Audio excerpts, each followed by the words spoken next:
Opening up our magazine mockup folder, you'll see 4 separate PSD files which includes the spread, front cover, front and back cover. Let's start with the spread mockup. Make sure to use the latest version of Adobe Photoshop for optimal use. Looking at the layers, we have the adjustments folder that includes an adjustable crease shadow. Feel free to toggle based on your preference.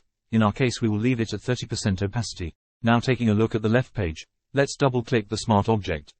Next, we will place our new image into the mockup. Proportionally scale to size and right-click the layer to create a clipping mask. Once that is done, we can save the changes in order for the mockup to update. Do not touch this layer. Now let's update the right page contents. Feel free to distort your image slightly if you have text along the edge of the page. We also have an optional shadow that provides depth. Finally, you have the ability to change the background to any color of your liking.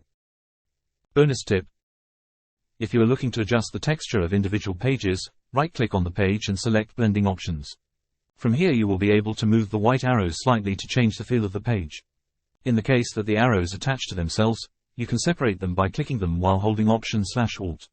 Finally, for this particular spread we want less contrast, so we will lower the opacity to 75% on each page. Feel free to change each element to your liking.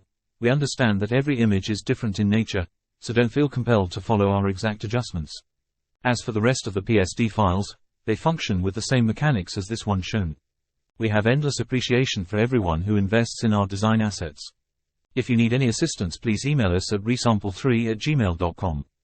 Get to designing. Best, Resample Team.